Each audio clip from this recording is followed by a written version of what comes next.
News Avenue igama uSizwe Plus. We are back with the bang namhlanje sihambela bonke abaholi bezepolitiki njengoba kuzokhetha ama-local government elections. Usazobabona nabanye abanye saqala ngabo sesifikile namhlanje sibe sizivakashela namhlanje i-MKP umkhonto wesizwe sathola uchairperson wayo uMacingwane ubaba uWillis Phuthuma. Angibingelele baba.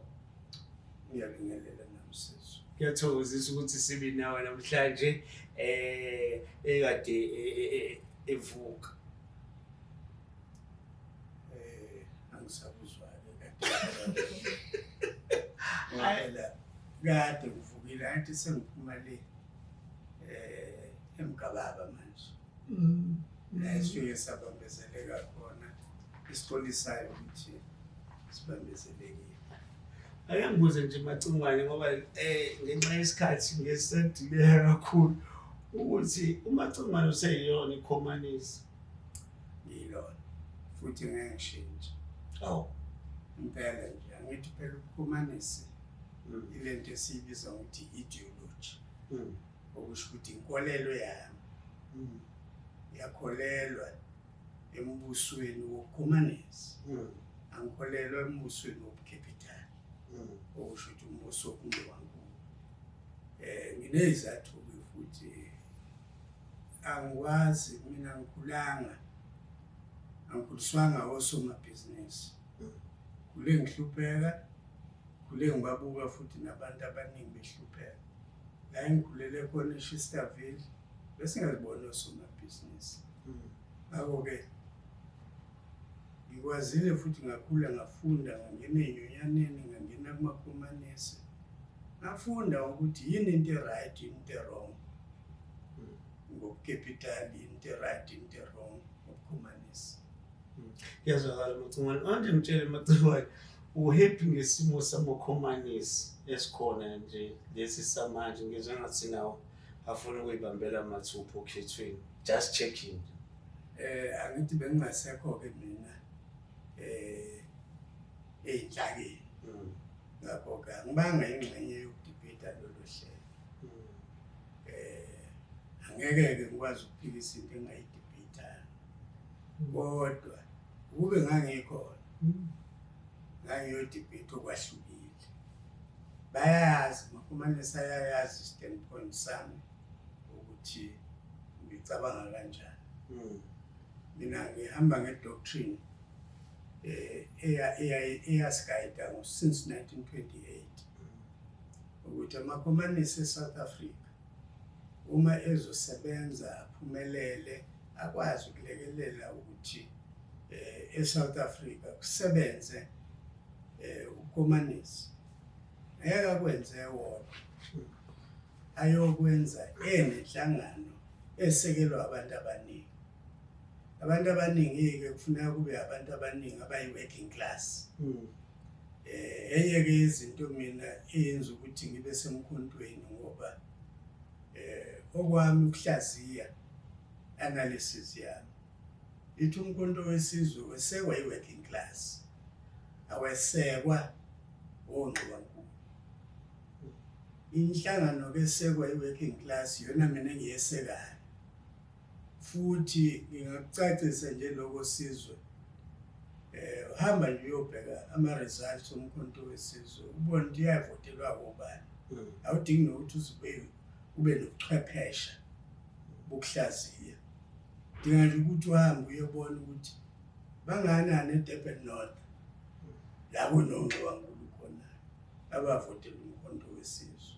Banganani eMlazi, banganani kwaMashu. Working class yonke leyo.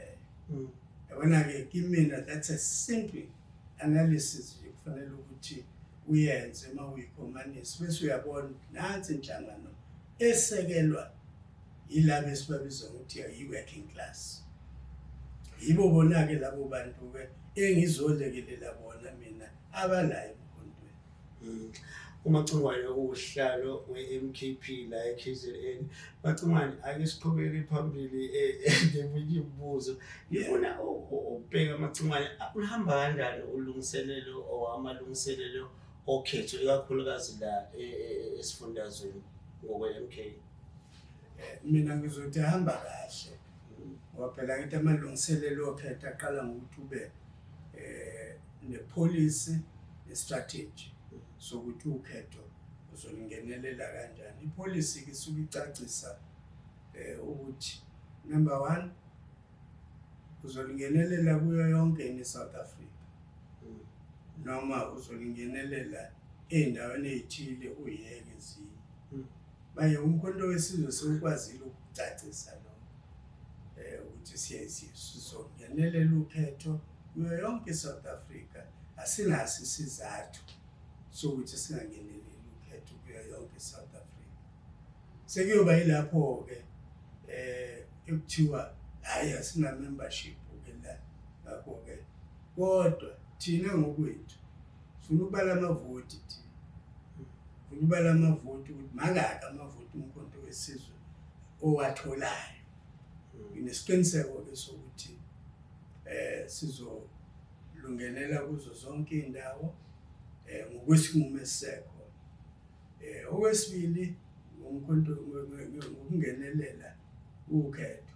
Ipolicy iyacacisa ukuthi nizowakhetha kanjani ama-candidate. Sesinayo ke le policy. Policy futhi icacisa ukuthi ama-party agent nizoba nawo nani banawo nizobathola kanjani. Angithi ke ama-candidate kuya nane-criteria kufanele kube khona i-criteria ukuthi candidate qualify makunjani. Hlobo luni lwe-candidate esiyifunayo somkhonto wesizwe. Konke lokho sekulungisiwe manje. Into esele nje kodwa seyilungisiwe kwamanye ama-province. Kusele lathina yithi abazogcina ngathi uSecretary General nje uKomrade uNomvana uzofika la kithina ngomhla ka-18 sobe sinaye nangomhla ka-19 aqaleke inhlelo ukukhandwa kwamakomiti noma amathimba akuyiwona azohola ke ama-election. Lawo mathimba kuzobe yozowakhanda ngomhla ka-19 ku-April. Ngakho-ke ayikho into engingathi mina singacomplaina ngayo siyiKwaZulu Natal ngokulungiselela ukhetho. Sizothi nasidlula nje lapho sobe sesingena-ke enhlelweni zalabo abakhethiwe laba bayobe beqokeke ukuthi balide inhlelo zokhetho. Okungenzeka ukuthi kungabi oWillis by the way. uWillis ukhona njengamanje njengosihlalo. Ngaleso sikhathi oyobe hola uhlelo kuyosuwinisa okhethweni akusho ukuthi kuyoba uWillis. Futhi akufanele kuze kube into enjalo. Kuyoba yilabo abayoqokeka ngaleso sikhathi bese befakwa ke ohlelweni basiholeke basise enhlelweni zama-election. Kodwa sesibakhulumisile abaningi sabachazela ukuthi thina esisahola njengamanje sazi ukuthi kufanele ukuthi siyoconcentrate lapha la kuhleli khona abantu emawotini. Ilapho esifuna ukuthi ke abantu ke umkhankaso wabo bawurane khona. So indawo yokuthi i-premier candidate ngasohlangothele i-mayoral candidate kulolu hlangothi le-MKP ayikazi ukuqhamuka okwamanje besibheka endaweni enjengoTheku nakwezinye indawo. Hawu angithi into yemeya nosomlomo konke lokho nje ukuhola uzohola umkhandlu. Inhlangano zonke ngendlela eziyisebenze ngayo yizona inhlangano ezibaqokayo labo bantu. Imvamisa ngeke uye nje kubantu uthi khethana umeya la. Bazokhethana abantu bakukhethela umeya ozoqala. Kanti umsebenzi wobumeya unobuchwepheshana obuthile. Ingakho ke inhlangano eziningi zeyisebenzise leyo approach ethi umeya uappointwa ubuholi benhlangano. Thina ke silindele lokho nje ukuthi siyozwa ngo-SG nama-officials wonke umkhonto wesizwe ukuthi ukanike uzoba umeya wethu nathi simfuna kabi angithi yabo nje mina njengomuntu ohlala la eThekwini ufuna kabi nami ukwazi ukuthi bani uzosihola la eThekwini ngoba la eThekwini sihlupheke kakhulu isikhathi eside kuyimanje nje ungathi na uyibala indawo ngiphuma kolunye uhlelo nje lapha eWard 98 angaze ngiyibone into enjenganaleyana kube khona imizi eseThekwini ephethe umkhandlu weTheku abakwazi ukukutshela ukuthi kwafike kwafakwa insimbi kulungiswa indaba yokuthi kuzoba khona umuzi udlule lapho bahambe othi nasekunomsindo futhi babuye futhi bakhiphe lezi ezindala bafake ezintsha insimbi akwazi ukuyichaza leyo ilezi inhlelo ukufuna ukuthi nami ngiyafuna ukubona ukuthi ubani umeya ngiyafuna ukubona udobana amakhansela azobe sihola la eThekwini amawada wePR wonke labo bantu sifuna ukubabona ngoba sifuna ukuthi balungise yonke lento ehlule lohulumeni okhona njengamanje.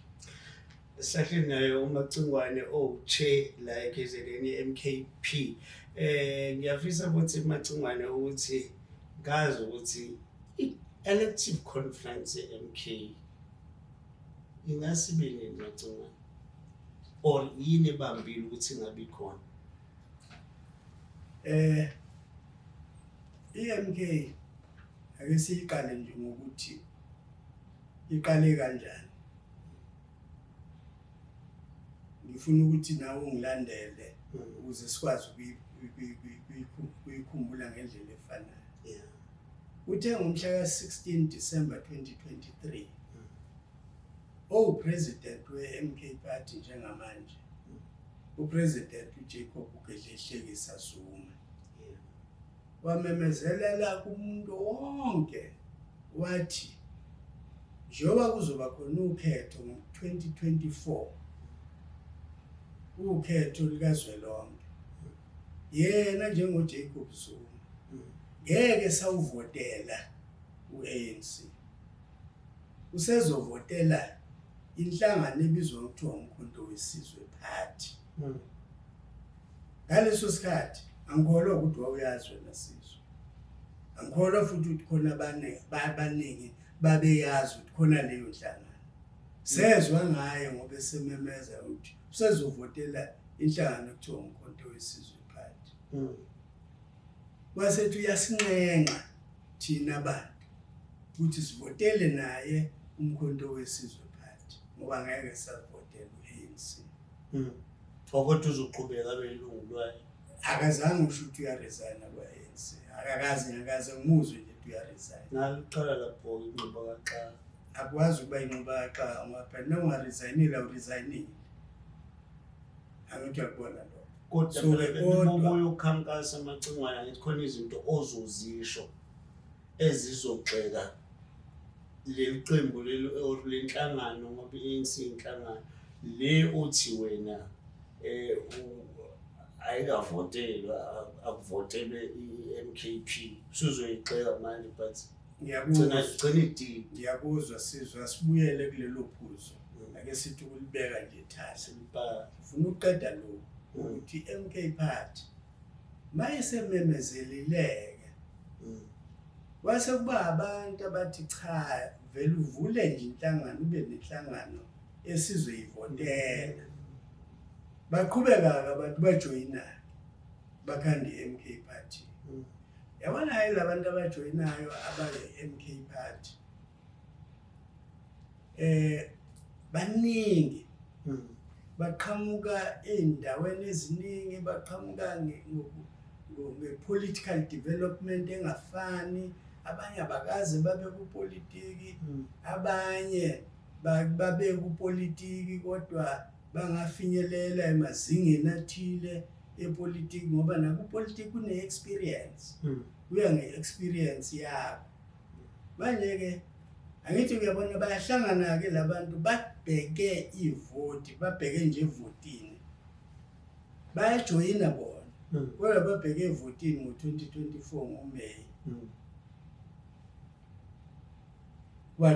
Wafika kumkhonto ngo-24 ngoMeyi 2024 wawina. Masuwinile kumkhonto ngo-2024 ngoMeyi usurojiweke kodwa. Sekuyilapho-ke la sekufanele ukuthi kuqalwe-ke khona iy'nhlelo-ke ezintsha-ke manje zokukhanda umkhonto wesizwe. Ayikho inhlangano oyikhanda ungenayo ngisho i-constitution yakhona. Ngoba kufanele i-constitution kube yiyona eshoyo ukuthi abantu bazokhethwa kanjani, kuzoba khona ziphi iy'gungu njalo njalo. Iyona nto umthethosisekelo waze wa-adoptwa ngoSeptemba 2024. Umthethosisekelo womkhonto wesizwe. Bakhona kodwa abasebenzayo, kodwa ba-appointiwe. Manje yonke-ke lento eyenzakalayo ikutshengisa ukuthi umkhonto wesizwe uyazakha ukulento ongathi uyibiza ukuthi kuyi-foundation phase. Ayikho-ke inhlangano ezothi kuyi-foundation phase bese iba ready for conferences. Ayikho, angikaze ngiyibone. Zonke inhlangano uma ngabe ziku-foundation phase ziqalwa abantu abathile, ku-appointwa abantu abathile on an interim basis njalo njalo. Bese iyakhula-ke inhlangano, iyabekeleka-ke isikhathi sokuthi izinikeze isikhathi sokuthi ngesikhathi esiwukuthi siyobe sesi-ready. I-MK Macingwane i-MK ayikafike-ke lapho. Ayikafiki lapho. Ingasikwenzeni just Akekho ozokwazi phela ngoba baxoxwa uqoqo. Mina bengenzela ukuthi wazi ukuthi yingoba phela i-MK ikwi-foundation phase, iyazakha njenganamanje. Musukuyilindela ukuthi izothi izakha bese vele isigxuma nje siyohlala kwi-stage esiphezulu. Yonke into iqala ku-first year. First year, second year, bese kuba grade bani konje sekubona ama-grade manje. Izofika isikhathi la i-MK ethi khona isi-ready ukuya-ke eyinkomfeni. Kodwa kusho ukuthi i-MK ayisebenzisi indlela zokubonisana nabantu abayi-members e-MK. U-SG nje wethu njengamanje uhola uhlelo lokwakhiwa kwama-structures umkhonto wesizwe. Uhlelo olu-consultative, kusho ukuthi liyaba-involve abantu abayi-members omkhonto wesizwe. Nabo bayalifaka izwi. Uma uthanda ungathi kuyi-mixture of ukukhetheka kwabantu kanye nokuqinisekisa ukuthi abantu bakuyi-quality yini lokho kwenziwa-ke ama-structures. Ngiyakuzwa Macingwane yibeka, but mhlambe uyiphazamisa kangakanani i-MKP lokuthi akakakhethwa ubuholi ey'nhlelweni zayo? Angiboni ukuthi ngizothi iyaphazamiseka. Izoba nazo iy'nkinga njenge-party entsha. Kuzoba khona imibono eyahlukahlukene. Kukhona isilungu esithi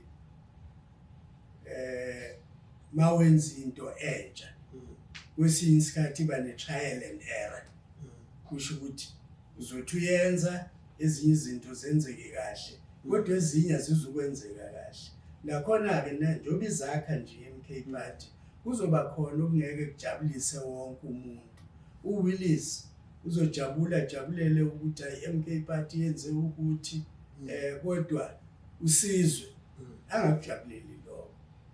Angithi kuzokwenzeka-ke lezo zinto namanje-ke kodwa kusho ukuthi inhlangano iyaphazamiseka, inhlangano iyaqhubeka. Bese i-question yami ihamba la ekutheni abantu abaningi abayilandelayo MKP kuyaye kubahlukumeza abantu indaba yoku-chop and change ama-leaders, especially kuleli office leli lika-SG.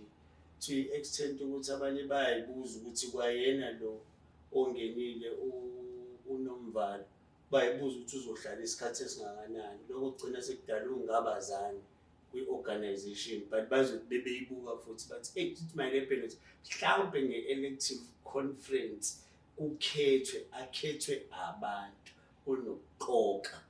Anikuboni lokho kungayilekeleli i-organization. Ngiyazi ney'nhlelo ukuthi mhlawumbe niyoze nikhethe ubuholi ngo-2035, but manje lento ishiya ungabazani kakhulu to extent ukuthi if ungaqedela amagcingwane khona manje asazi i-MKP kumele ngabe iyasiphatha isifundazwe, kodwa khona bayibuza beyiphendula ukuthi kodwa ukuthi bakwazi ukusiphatha isifundazwe if besahluleka ukuthi abaholi ikwazi ukubagcina in all that stuff. Usufaka amanye amaphuzu amabili ekufuna ngene kuwona, kodwa bengisathi ngiphawula kule ndawanyana yokuthi cha funa sikwenze kube nomahluko ukuphazamiseka wephathi kanye nembono yabantu.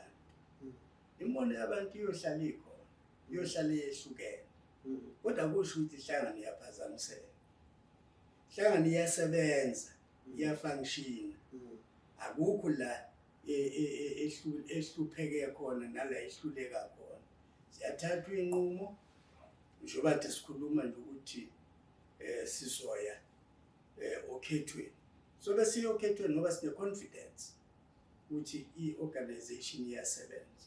Yebo ke umuntu ongekho ngaphakathi ehlanganweni kungenzeka ukuthi nayebona kuhanjiswa uWillis Mchunu shintsho abe nomqondo azakhela wona, abesebona ngathi ku wrong mhlawumbe kushintsha uWillis Mchunu.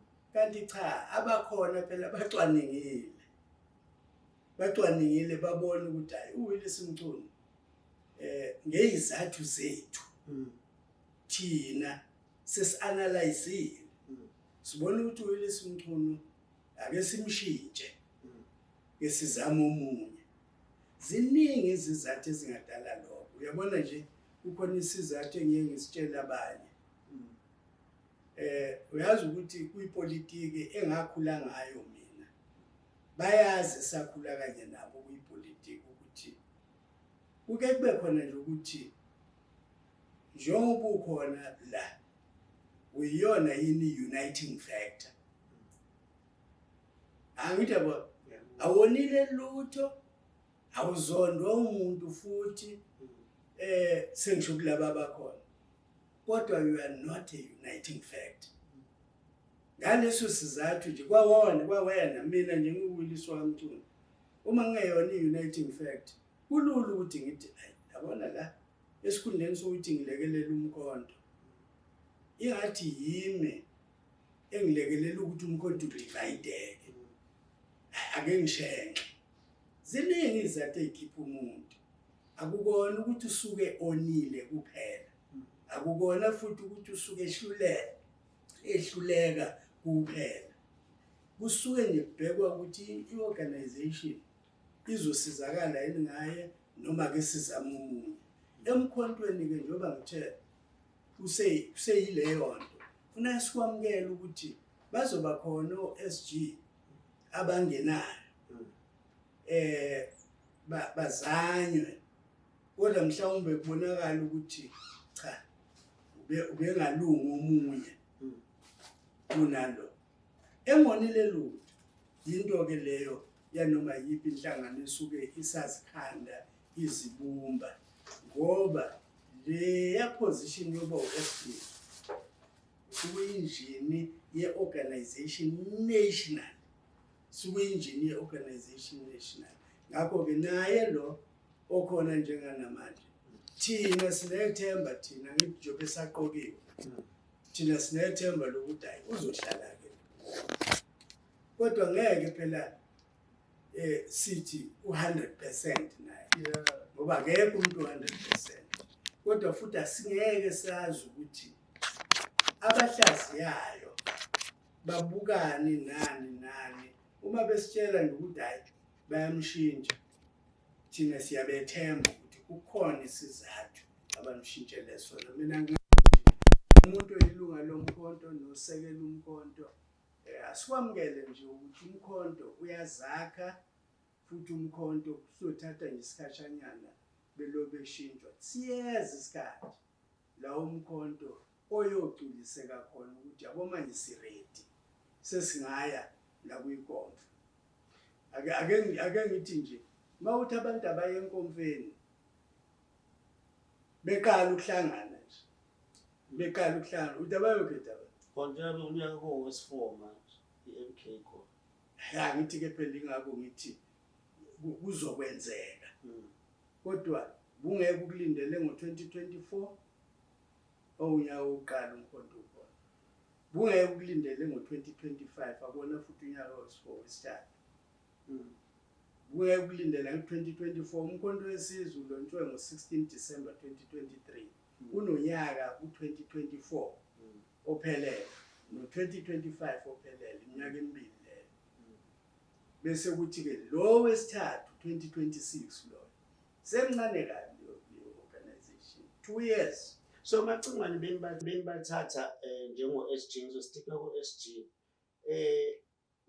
yiphi criteria enisuke niyisebenzisile ngoba kwesinye isikhathi abahlala lokho kuserious yabo bese uyayibuza ukuthi kanti ubeqokwe kanjani aze afike kule position engaka bekuzophela few months useyadedelwa futhi. Akuzuba fair ukuthi ngizame ukuphendula umbuzo engingabe ingxenye yawo. Nami ngibe nethemba lokuthi abasuke beyoqoka basuke bene-criteria abasuke beyifuna ukuthi hlobo luni luka-SG abalifunayo. Futhi uthestwa against leyo criteria leyisesebenza ukuthi iyafitha emkhontweni wesizwe. Kodwa ukuthi isuke ithini kwazi labo abasuke belapho benza leyo msebenzi. Ngiyabuza Macingwane bese ngaphinde sidlulele komunye umbuzo bengifuna check la Macingwane isikhathi esingabuyela kuleya ndawanyana lokwathi asingabuyela Macingwane I think ngokukamini isikhathi sisekhona siyaqhubeka konke kufanele sikhulume ayibuyisele le ndawanyana phela siyasibeka ethala iyona ngicela usala usubuyela kuyona le wena usufakele nephuzu phela mina ke ngilizwe kahle ukuthi abantu babezwe ukuthi kune-vote of no confidence ngikusho njalo. Mina ngifuna ukuthatha-ke leli thuba ngixolise kubantu abangazange babikeleke ngokuphelele ukuthi i-process ye-vote of no confidence nokuthathwa nje umbuso waKwaZulu Natal umkhonto wesizwe uhamba kanjani. Ngifuna ukuxolisa kubona futhi ngixolisile ngifisa futhi ukuthi bakwamukele ukuthi akuyo yonke into ozoyazi masekusele politiki i-revolution nje ayinazo izinto ozozazi zonke. Hayi ngaba kuyona i-revolution baye thina-ke sikuyi-revolution sifuna ukuthatha lo kahulumeni waKwaZulu Natal.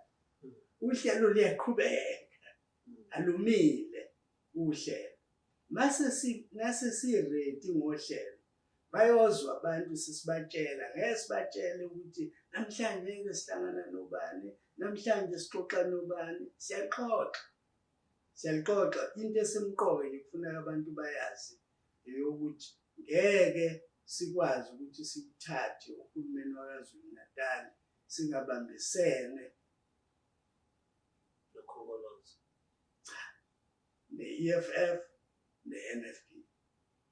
Angithi lokho asikufihli sesikhulumile sakubeka ey'thebeni ne-NFP yasho futhi ukuthi iyaseseka ukuthi kube yithi esihola umkhankaso waKwaZulu Natal. Lolo hlelo luholwa u-Deputy President womkhonto wesizwe.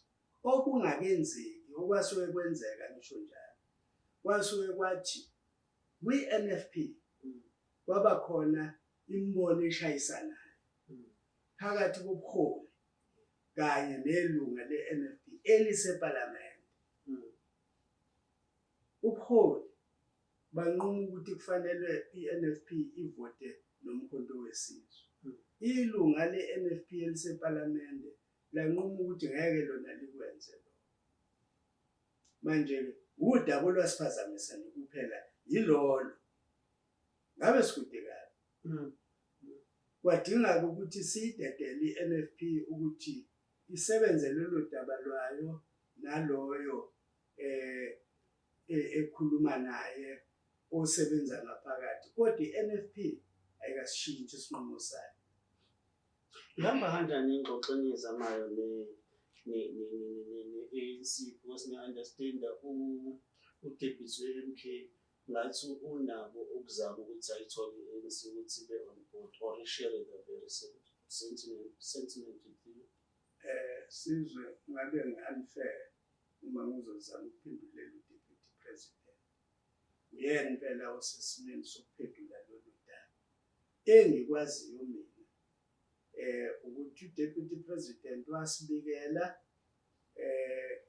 emhlanganweni sisonke sihlangene kuyikona i-EFF ne-NFP wasibikela ukuthi cha uyibhalele i-ANC eyimema emhlanganweni esasizoba nayo. Ngeshwa-ke ngangingaphilile kuleso sikhashanyana ngangakwazi ukuya kuleyo mhlangano. Kodwa engakuzwa ukuthi ayifikanga i-ANC kulowo mhlangano. Angeke-ke ngikwazi ukuphendula ukuthi yingani nokuthi emveni kwalokho kwabe sekuqhubekani. Kodwa engikwaziyo ukuthi yamenywa.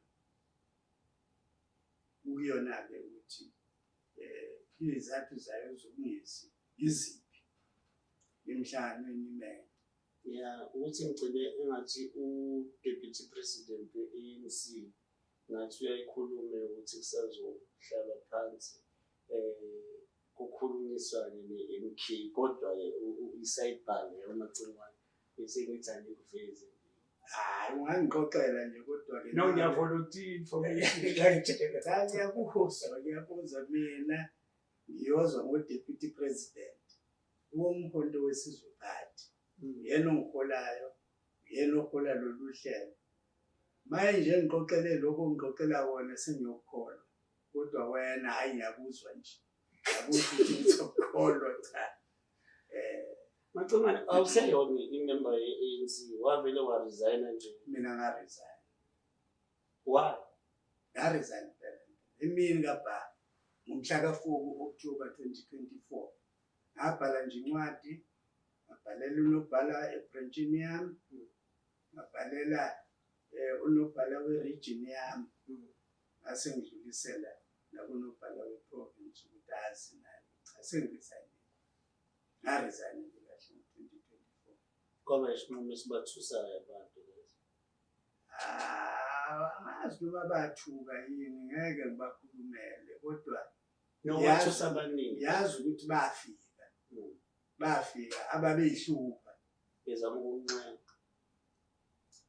Angeke ngisho ukuthi babezoncenga babefuna ukwazi ukuthi kwenze njani. Yini eyenza ukuthi ngiresign. Ababefika nje kwakuyileyo i-entry point yabo. Bese-ke bekhuluma-ke yabona imbono yabo. Yayibona imbono ethi abanye bayaphikisana nesinyathelo sami abasibonisi sisi. Yeah. Manje-ke iphuzu bengifuna ukulisho kuwena ekuqaleni ukuthi yabona la kulo mbutho wethu. Amini kuleli lizwe lethu. Nomzabalazi sasiphezu kwawo. Thina sasisemzabalazweni ohlanganisa izinto eziningi. Kodwa enye yezinto esayizabalazela ilento ekuthiwa i-freedom of thought, freedom of speech, and freedom of belief. Yabona lezo zinto key. Association. Freedom of association. Yeah. Yabona zikey lezo zinto zikwi-constitution manje. Zikwi-constitution manje lezo zinto. Njoba zikwi-constitution, ngidedele wena. Ungaphikisana nami. Ungaphikisana nesami isinqumo. Noma nowami umbono. Kodwa ngidedele phela ingani ngi-free. Ngani ngi-free nginelungelo nginegunya lokwenza lokho engikwenzayo.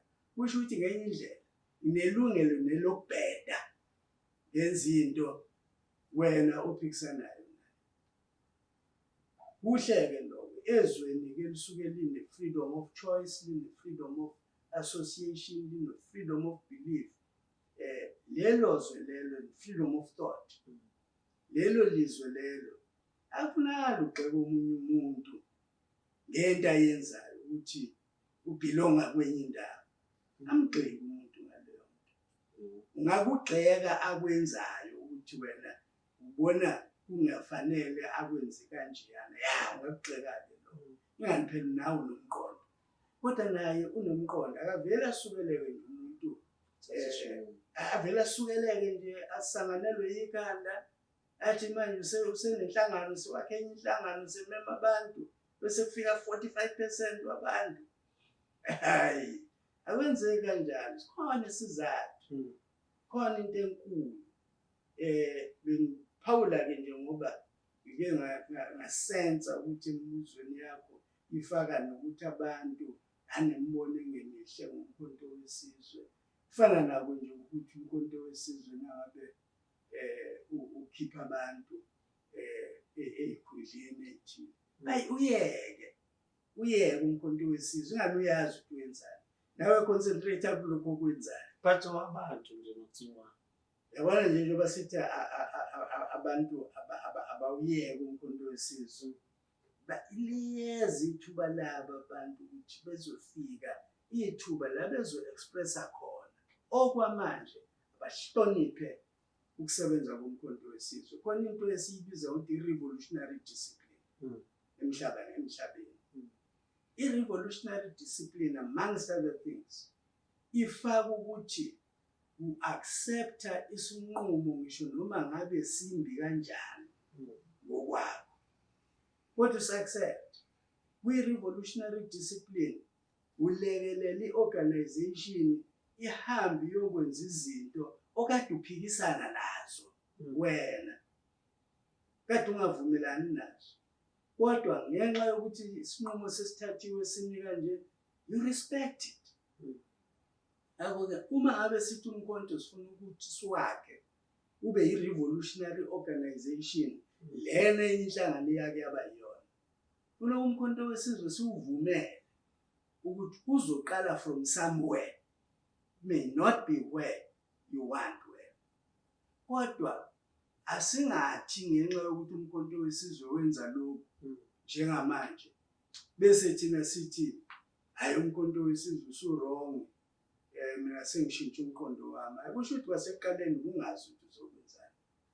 Mawazi ukuthi uzokwenzani emkhontweni wesizwe, uzobambelela kwi-objective yomkhonto wesizwe.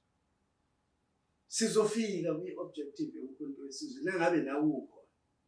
And i-objective yomkhonto wesizwe ibekiwe yacaciswa, unqamalalo uyicacise ukuthi ufuna ukuthi abantu abamnyama yakheke inhlangano yabo bakwazi ukulungisa izinto u-ANC yangasazenzi manje. U-ANC kaRamaphosa. Angithi-ke noma ngabe kabani kodwa awuzenzi njengamanje u-ANC. Okay, kugqame kakhulu bese kuphethe uRamaphosa. Angifuni ukungena kwipolitiki yaka-ANC. Ngikhuluma nje ngokuthi ubukade i-revolutionary organization. Waphambuka. Njengoba usuphambukile-ke umkhonto wesizwe ubheke lapho nje. Ikakhulukazi umkhonto wesizwe uthi kuso sonke lesi sikhathi sika 30 years kune-democracy noma 32 manje. Abantu abamnyama basale bengazuzi lutho. Kusho njalo umkhonto wesizwe.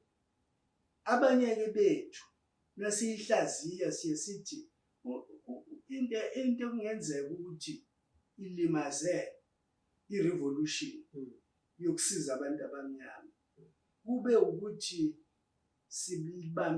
sibambelele kakhulu kulomgomo okuthiwa i-non-racialism. Saze sahluleka sakhohlwa abantu abamnyama. Sisho ukuthi wrong in non-racialism ilungile, but not at the expense of umuntu omnyama. Yingakho ke sithi umkhonto wesizwe becomes now the hope of the black person.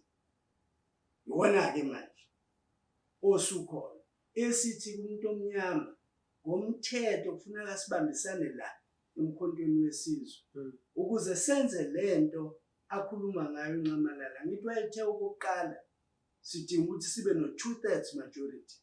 Sitshintshe i-constitution. Kunomali lo.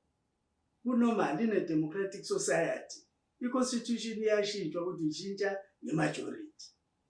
Mayefuna u2/3 uNcamalala ukuthi sishintshe i-constitution. Kunomali. Kunamavoti. Kodwa amacongwane nathula sesutholile u2/3 majority. Izinto engahlangene. Yabona-ke Lathula. Akaze ungasho ukuthi kwathula umthungo. Buza ukuthi benzani ababe omongameli ngaleso sikhathi. Angithi yakubona lo. Ukuthi benzani ababe omongameli ngoba phela siyalidwa thina. Siyalidwa nje sazi ukuthi siya debate within i-organization. Uhlulwe kwi-debate. Manje ngeke wazi noma ngahlulwa kwi-debate. Kodwa uNcamalala is very clear. Kunezinto kwi-constitution ekufanele siyishintshe uma sizolungisela umuntu omnyama. Enye nje yalezo zinto section 25 lo oprotector abantu abagwamanda umhlaba wabantu abamnyama. Kuyihlazo nje ukuthi singahlala la oWillis Omthunu abanayo indawo yokuhlala, abanayo indawo yokulima, abanayo nendawo yokwakha amafemu. Kodwa kukhona umlungu oyedwa nje onamaplaza awu8 kodwa akahlali futhi khona. Uhleli le ezweni lakubo kodwa amaplaza awu8 la ezweni lase South Africa. Yini le? Sibe sesithi sesikhululekile thina. Yasidinga ke masiyi umkhonto wesizwe ukuthi sishintshe imithetho ezokwenza ukuthi kube lula ukuthi uma umuntu engalisebenzisa iplazi siyathatha siyasebenzisa. We take the extra. Angithi We take the extra. Farm. Well, we take what we need. Asingasho do extra. We take what we need on behalf of the people. It's normal. Yenziwa lokho yonke indawo akuyona into entsha akuthusa abantu. Into esake sathi kuyibanga kancane nabanye bathi sifuna ukuthatha umhlaba weNgonyama. Yabona ke umqondo wakho ungakhulile ngokwepolitiki uzocabanga ukuthi uthatha umhlaba weNgonyama. So wenzani umhlaba weNgonyama ngoba ilakheli khona thina lapho. Nani lakheli khona umuntu omnyama kulomhlaba weNgonyama. Nani sikhuluma ngalo 13% esihleli kuona komhlaba. Yilo mhlaba lo 13% ofaka nomhlaba weNgonyama. Asikhulumi ngo13% thina sikhuluma ngalo 87% esingawazi ukuthi uhleli kanjani ezandleni zabanye abantu abamnyama bengenalutho. Khona kuyathusa amacongwane ngikusho lokho kodwa manje kusuke kuthuse kakhulu abantu kunesikhathi la umacingwane akaba khona einhlakeni ezibalulekile zenhlangano kanjalo nomsholozi kuyaba I think 20 years khona lapha ekulawulweni kwezwe. But lezo zinto ezikanjalo besingazizwa still. So umuntu olaphana maluzi ngithembe kanjani ke this time. Okay, sikhona MKP ngifuna ukuyithemba iMKP but kunaba culprits. But culprits maybe is the wrong term. But kunomacingwane oke waba yikhrini kulo Nxamalala okwaba kwi-government for deputy cabanga ukuthi position serious wayephela iterm wangenela kwenye futhi ayikho serious deputy ayisho kodwa bacikwa ukuthi ngibhekene negwala waphela bayisho ukuthi izinto yibophekile la akwenzeki sizwe i-president iclear mawufunda nge-constitution umuntu ophethe amandla upresident hayi deputy bekuthiwa ukudlala business lokwe-government business usezandleni ka-deputy futhi kusuke kuyintengekho le cha ngithi example kuya ngokutolika kwakho ukuthi nakuthiwa government business wena ucabanga ukuthi ibhizinisi lelo cha kulona business nophethe i-government business iy'nhlelo zakahulumeni lezo uphethe iy'nhlelo wena ey'phethwe ey'hlanganisa usomlomo ney'hlanganisa umongameli mawula KwaZulu-Natal mawu-leader of government business uphethe iy'nhlelo ezifaka upremier ne-legislature kusho ukuthi usomlomo we-legislature there is nothing business about it and there is no executive power kuwena funa mhlawumbe siyichaze kanjalo ukuthi executive power remains with the president. There is only one person. Kodwa ngifuna ukubuyisela-ke kuleli phuzu lakho ke silixoxe kahle. Ngeke umsole uJacob Zuma unless ungazi. Kodwa nawazi ngeke umsole uJacob Zuma ngoba policy of radical economic transformation kuleya nhlangano iqalwe uJacob Zuma. Radical economic transformation yaphumelela iqala ngo-2012 eMangaung conference yokuqala ayilida as president of leya nhlangano. Khumbula phela kayedwa funeka influence i-organization yonke. Ngo-2012 mangasufika ngo-2012 ubuyele kuma-resolutions ka-2012 uzowabona ama-resolutions ka-2012 aleya nhlangano ayeyilida as president ukuthi iwona aqala ukukhuluma nge-radical economic transformation.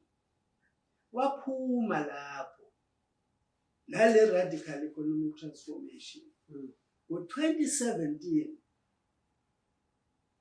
la esasithi sizama khona eNazareth ukuyibuza ukuthi isihambe yafika so discuss implementation ila sathola khona i-resistance ila kwaqala khona ukuthi kungene abantu who were against the radical economic transformation.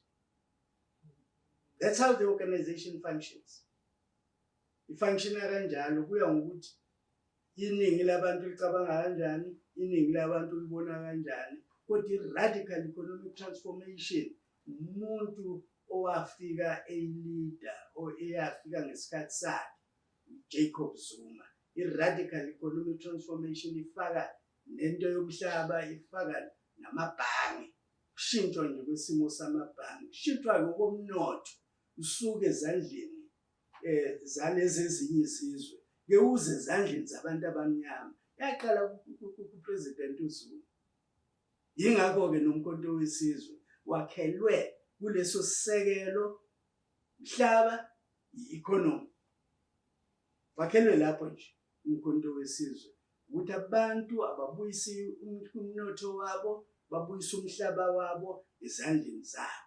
Mabe usuphethe umkhonto wesizwe shintshe ngisho ipolicy phela lento yokuthi kuthiwe sine-Reserve Bank of South Africa kodwa abanikaziyo bahlala e-England.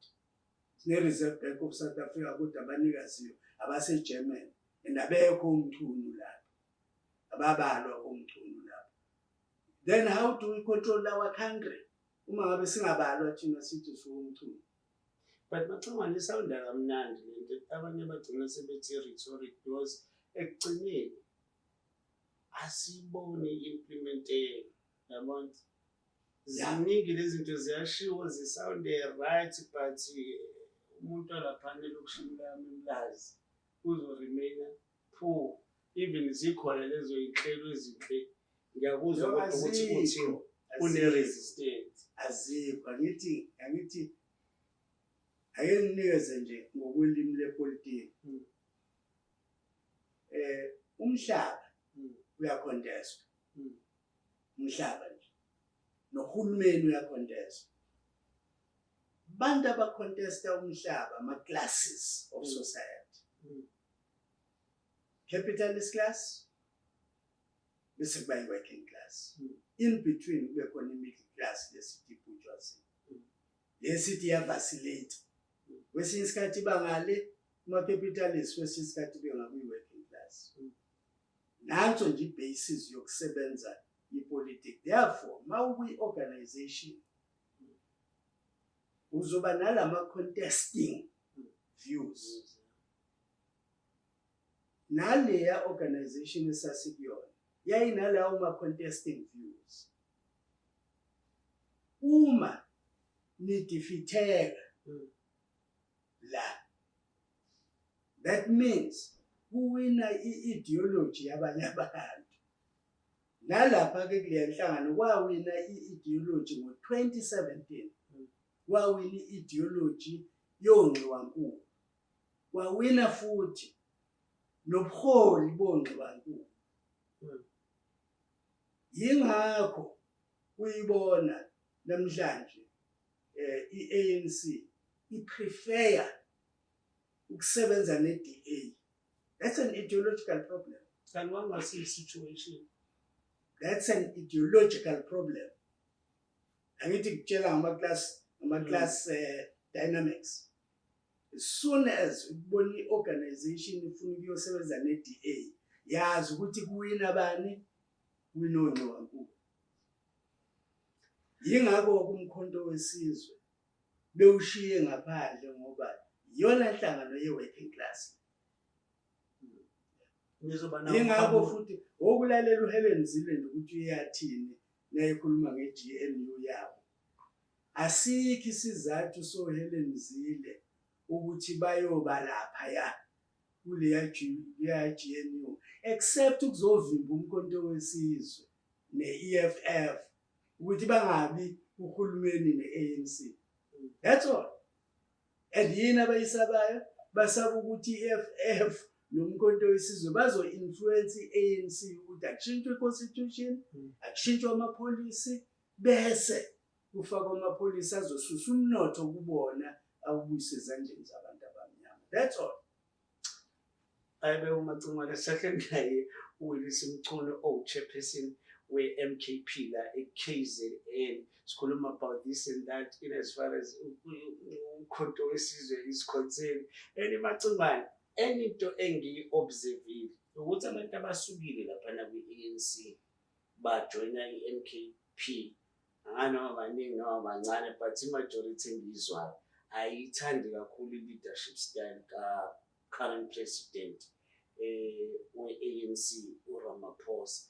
Manje lento igcina yenza ngiyibuza ukuthi uRamaphosa uyaphuma ngo-2027 because ayekho i-third term ngokwe-understanding yawo i-ANC. So ngabe ephuma uRamaphosa kukhona yini ukuthi amanye ama-members e-MKP or majority of ama-members e-MKP aguquki manje athi hayi ngoba sesiklirishekile manje akasekho manje uRamaphosa, asibuyelele manje kwi-ANC, maybe including uMsholozi for the particular matter, kubuyele wonke umuntu malabo kwi-ANC sithi uRamaphosa ephuma.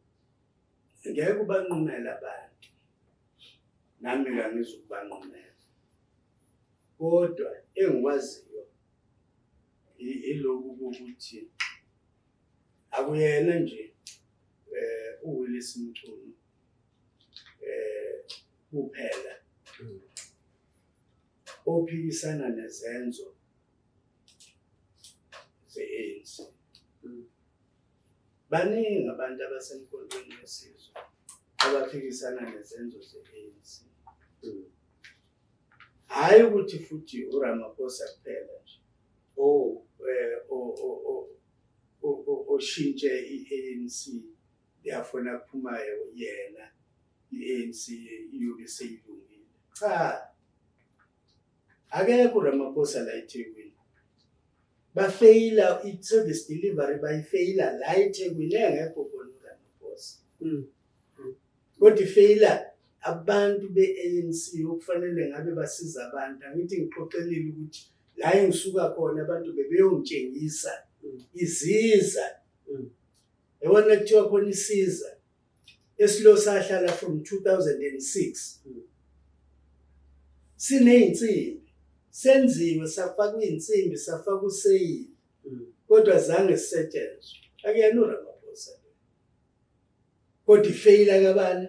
We-ANC.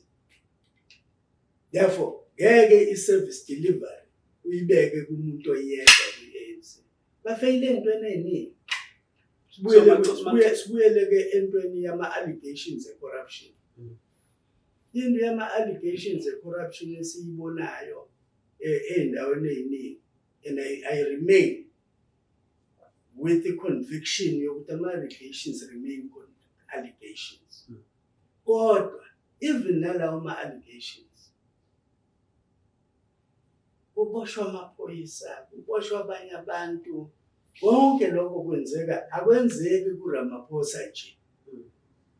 Yena usafe yena. Laba abanye bayaboshwa, bayabopheka, bayagwetshwa futhi. Kodwa be-ANC isithombe leso esesitshengiswe umhlaba wonke ukuthi i-corruption ikwa-ANC. Not just Ramaphosa, ikwa-ANC. Manje-ke leyo nto-ke izokwenza ukuthi na uthi ubuyela kwa-ANC ngoba uRamaphosa akekho, uthi ubuyela kuphi? Thembeni. Ubuyela kuleyo corruption. Ubuyela futhi ukungabasave abantu. Kwenzeke lento eyenzekile ukuthi kube neziza nje okungena imali. Siqale uhlelo la sizwe esiliqale eShesterville esilibiza ukuthi operation siyazenzela. Siyajobelela sithi siyazenzela ngoba uhulumeni usehlulekile. Uhlelo lokulungisa izitulo kade lwenziwa amalungu omkhonto wesizwe la eShesterville. La mina ke okuyikithi khona amalungu omkhonto wesizwe lungisa izitulo zokuhamba. Lelo lunga lomkhonto wesizwe nalizobuyela e-ANC liyokwenzani? So akusimbi stage iqale eBlackers la ohlala ukhulele khona. Cha phela uhlelo liqalwa ngabantu. Amina liqalwanga yimi. Luqalwe ama-comrade omkhonto wesizwe ase-Blackers. Asememeza mina njengomunye wase-Blackers ukuthi hey, weMacingwane siqala lolu hlelo. Angithi nami nakithi kuthintekile, hayi ukuthi akuthintekile. Kodwa ubukhona u-ANC.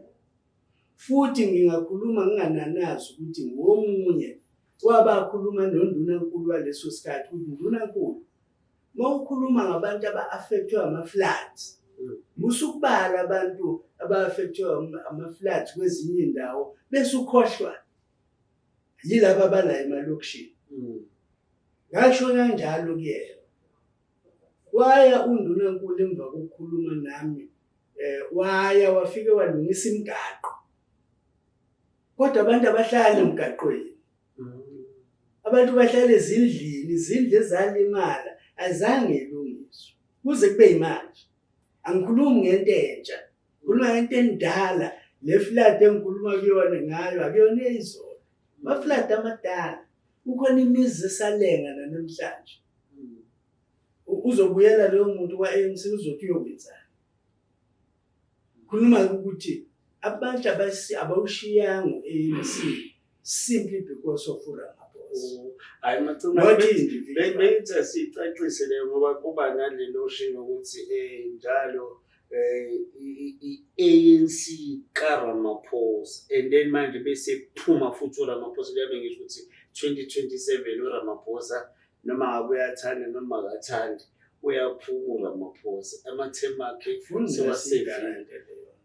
Ngishaya ngabanye abethu befuna sithintele ama legal ngifuna siyicace ngiyicacise kodwa kulungile baceba uzocacisa 2007 siyepolokwane yeah sasithi ayikho i-third term kwa-ANC yeah kodwa uComrade uThabo Mbeki stood for i-third term kwa-ANC bamvotela abaningi manje ngeke uzoconvince mina ukuthi yiphi le third term okhuluma ngayo engekho if the sitting president then contested i-third term yenza sala naleyo mpendulo yami nje no ngiyakuzwa macingwane ngicela amacingwane before sivale nje because sesiyanga semaphethweni ngifuna nje ukuziposition ye-MKP la kwindaba yama immigrants whether legally or illegally ukuthi thini position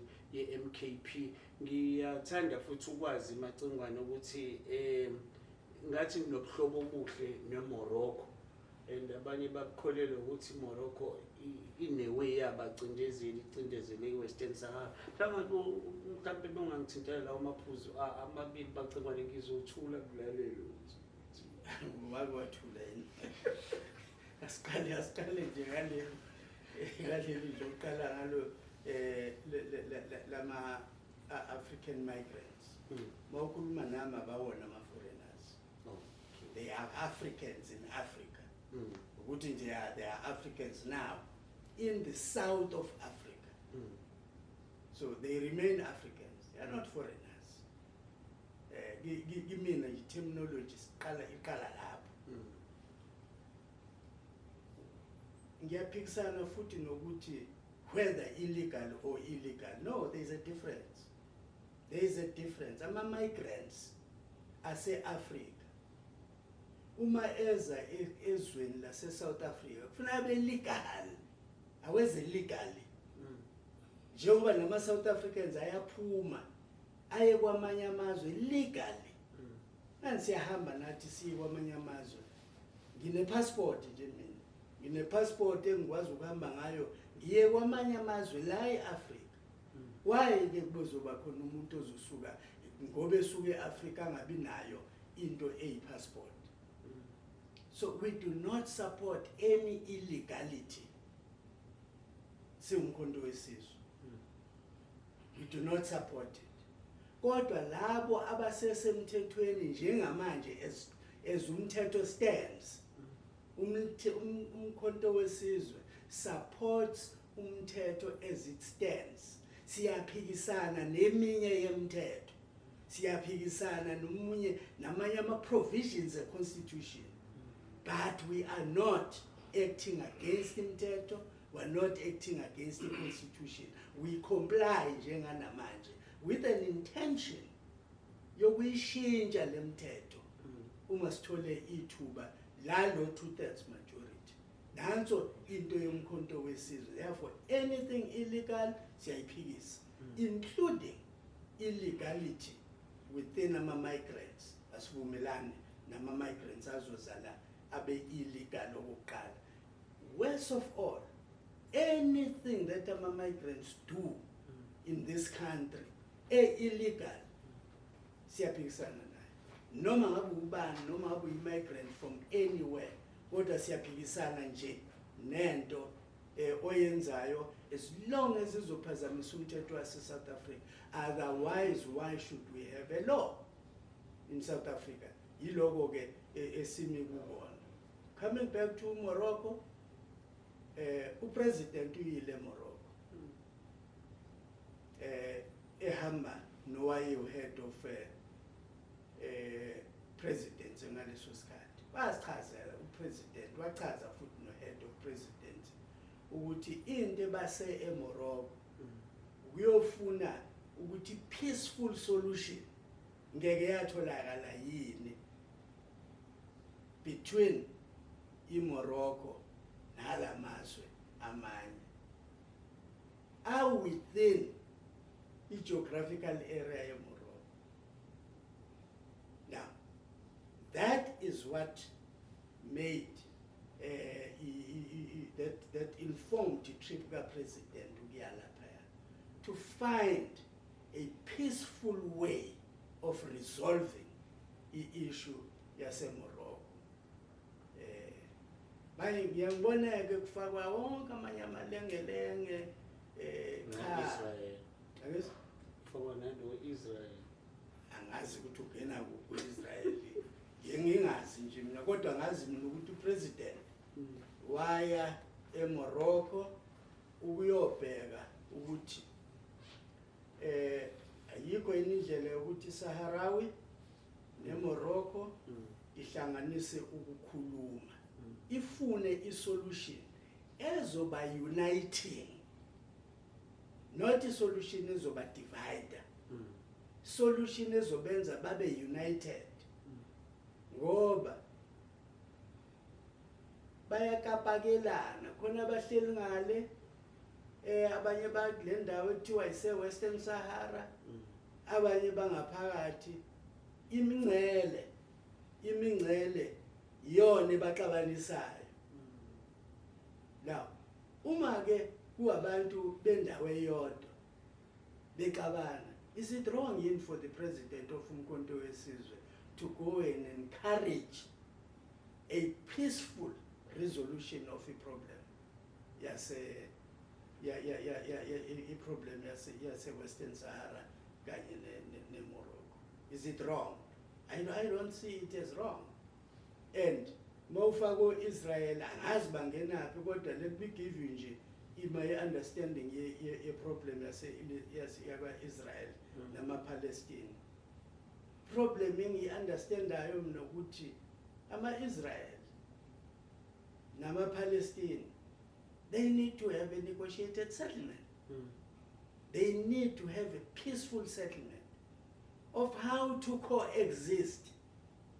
That's how I understand it. Bazohlala kanjani ndawonye kulelizwe abalibangayo. Uyeke umlando ukuthi kwakwelikaBani noma elika-Abraham noma elikaBani noma elamaFilisti. Uyeke lokho.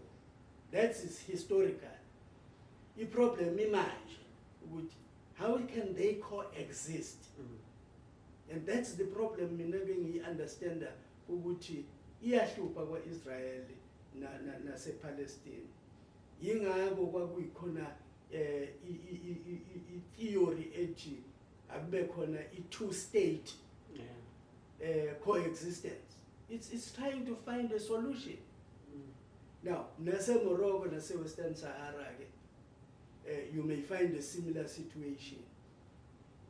Ama solutions may be the same, ama solutions may differ. Kodwa nje mawulandela imilando yalapha eMorocco nase-Western Sahara, uyabona ukuthi yabona laba abantu laba, they can find a solution uma beyifuna. They can find a solution. Kade ngilalele lunye udaba nje sekunesikhashanyana ngalulalela kuthiwa kunelunga leParliament elisuthu elivele nje lona la phakamisa ukuthi akubuyiswe wonke umhlaba waseLesotho ose-South Africa. Ayidwa there's a history. Now kusuka izwe laseLesotho lifuna amazwe ase-South Africa. What is the solution lapho? Malibala amazwe ase-South Africa kusho ukuthi lizoba lindawo efana noMatatiele kanje bese libala yonke iFree State, nathi libala yonke iFree State, nathi libala kuze kuyofika kwi-Atlantic Ocean. Baluthi izwe labo lonke lelo. Now, is it possible ukuthi lelo lizwe libuyiselwe manje? Omunye umuntu angathi, why is there no cooperation between Lesotho ne-South Africa? Ngoba very Lesotho ila within South Africa.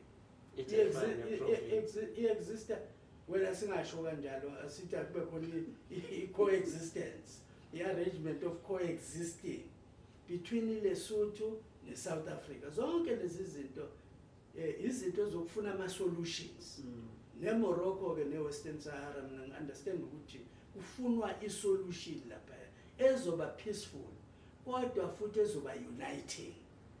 That's how I understand the president of MK Party having gone to Morocco. Kuyazwakala amacungwane ukuthi nje mhlawumbe singasayithintanga ngenxa yesikhathi yona le flag ye flag ubuzofika uyi-president organization or iqembu elithize but ubusufaka iflag le-South Africa. I think abanye bayitoli kwachaza kumagasela Mzobo ukuthi kwakwenzelwa yini, kodwa ngithi angikuveze enye into eyakhoza le ngxubakaxaka kwaba yona ukusebenza kwe-flag-ke manje lase-South Africa. But in terms of indaba ze-peaceful solution, I believe ukuthi wonke umuntu uyavumelana naye, kodwa ukusebenza kule amachuma mhlawumbe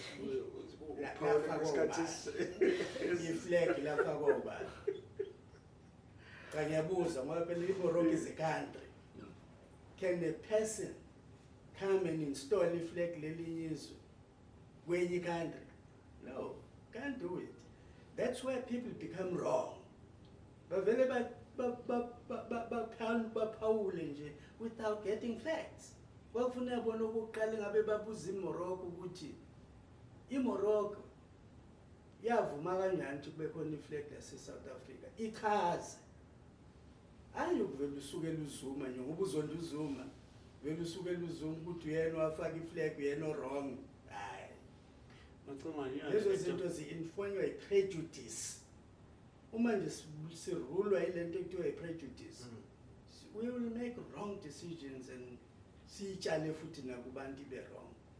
Iyona macongwane lento esithi asigxile kuzinto ey'njengo-News Avenue, yabona, si-avoide white monopoly. Behleli nomacingwane isikhuluma phansi this and that. Ngicabanga ukuthi macingwane mhlawumbe your parting shots. No, my parting shot is about News Avenue. Ngiyaqala ukuzwa nge-News Avenue. Kodwa ngikulalelile. Ngakubona sizwe ukuthi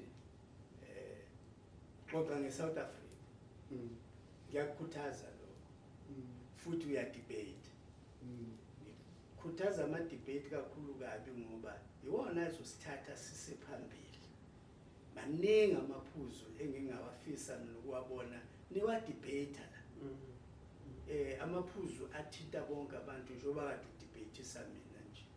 Kodwa ke siwa-debate ukubonisana nabantu ngezinto ukuthi leli lizwe sibona liphatheke kanjani kule ngxenye. Otherwise I'm confident ukuthi nizoqhubeka ngiyanisupport. Siyabonga kakhulu macingwane. iNews Avenue ithola i-support kwi-MKP esifundazweni. Yabona-ke. Siyabonga kakhulu. Ngike ngasho ukuthi umkhonto wesizwe uyanisupport. Uyakweseka esikwenzayo. Sathi sixoxe kangaka. Baphinde wayeyona nje. Kanti uyanisupport mina Uwilisa umchulu uyayisupport mina futhi nginethenjanyana nje ukuthi nangibuka i-setup yenu nendlela orana ngayo uhlelo. Lethenjanyana ukuthi ingakhula le lento. Siyabonga. Kodwa niyathengwa nje. Even uNanda angasithini. hayibo kunemali ke Ekhaya lesi somkhonto wesizwe. Umkhonto wesizwe asinamali isizwe. Hey, ama-office omkhonto wesizwe.